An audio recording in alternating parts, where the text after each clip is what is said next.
Hello and welcome to another module in the financial accounting course. In this lesson, we'll be looking at cash accounts and receivables, and under that, we'll be looking at internal controls over cash. We'll be looking at inventory accounting, property, plant, and equipment, and we will just touch briefly on liabilities and equity. So let's quickly look at the journal entry for accounts receivable.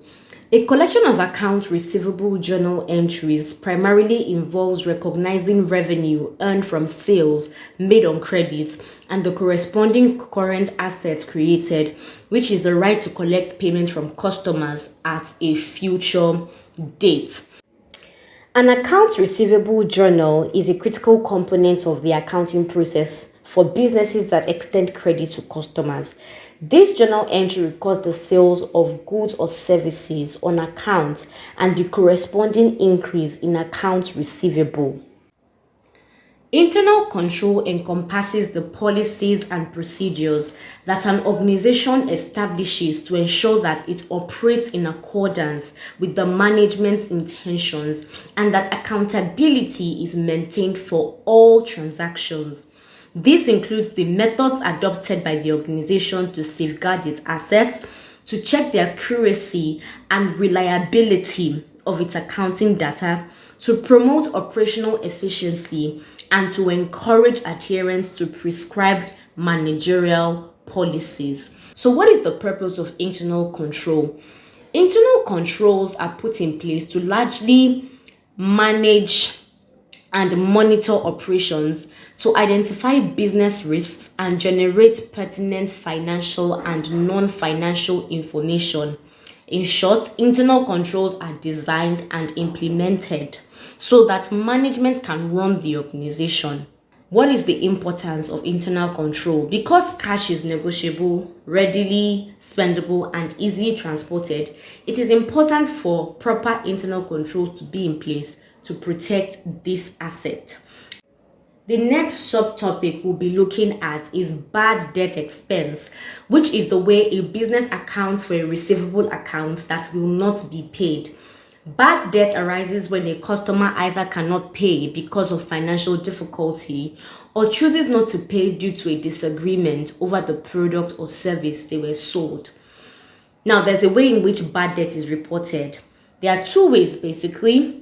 They are the direct write-off method or allowance method.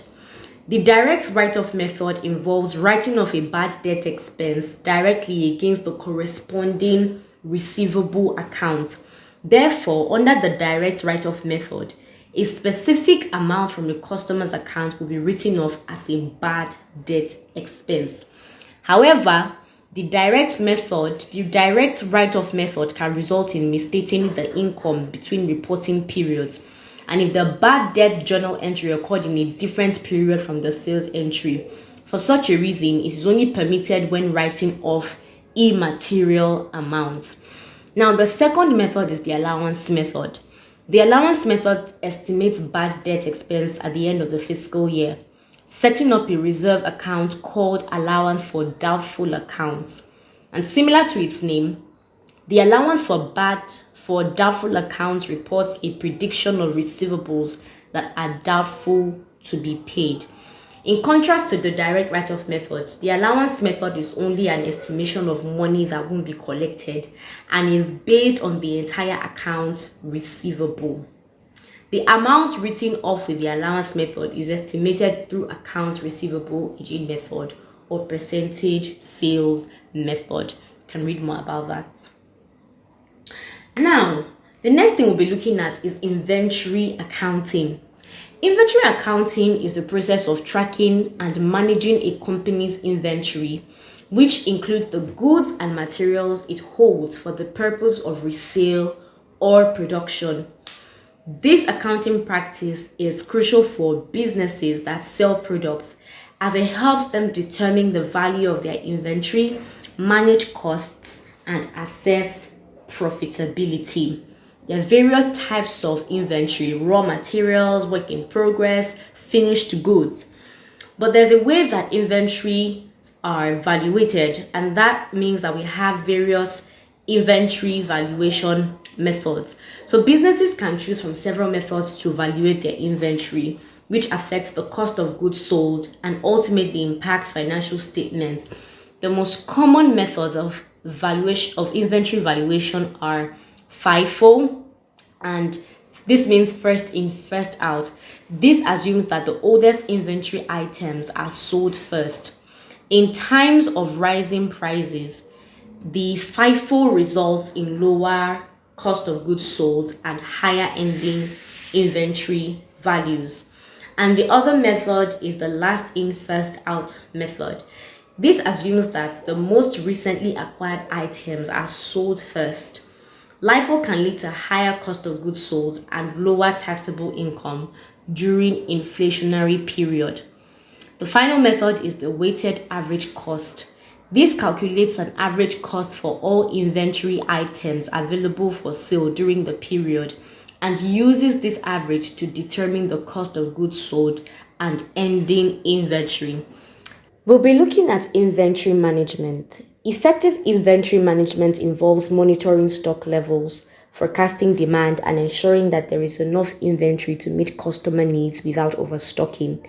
Techniques such as just-in-time inventory can help minimize holding costs. There are different aspects of managing inventory, and they include financial reporting. This is inventory that is reported on the balance sheet as a current asset. We have inventory write-downs. If an inventory becomes obsolete or its market value declines below its cost, companies may need to write down the value of that inventory. And then we have physical inventory counts. Businesses often conduct physical counts of their inventory to ensure accuracy in their records, and it can be done through periodic counts or perpetual inventory systems that continuously track inventory levels. Why is inventory accounting important? Number one, the financial health of an organization.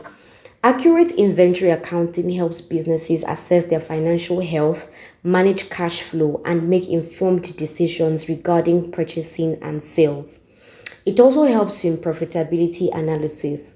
Understanding inventory costs is essential for analyzing profitability and pricing strategies. It helps with operational efficiency. Effective inventory management can reduce carrying costs and improve operational efficiency by ensuring that products are available when needed. Inventory accounting is a critical function in financial management that helps businesses track their inventory levels, value their assets, and assess their overall performance. It plays a vital role in financial reporting, tax calculation, and operational efficiency. As earlier stated in the beginning, we'll be briefly touching on property, plant, and equipment. Property, plant, and equipment, also known as PPE, refers to a category of tangible fixed assets that are used in the operations of a business to produce goods and services. These assets are essential for long-term operations of a company and are not intended for resale in the ordinary course of business. PPE is recorded on the balance sheet and plays a crucial role in determining a company's financial health. The various characteristics of PPE are property, plant, and land. As stated earlier, we'll be briefly looking at liabilities and equity. And we already know that liabilities represent a company's financial obligations or debts that arise during the course of its business operations. And they are classified into two main categories: short-term and long-term liabilities. Short-term liabilities, also known as current liabilities, are obligations that are expected to be settled within 1 year of the company's operating cycle. And examples are accounts payables, short-term loans, accrued expenses, unearned revenue, current portion of long-term debt.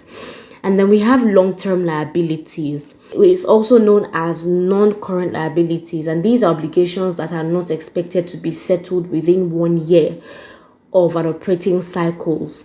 Examples of long-term liabilities are long-term debts, deferred tax liabilities, pension obligations, lease liabilities, and other long-term obligations. And in the course outline, we have a table showing the key differences between short-term and long-term liabilities. Thank you so much for watching this video. In the next video, we'll be looking at financial statement analysis. Bye for now.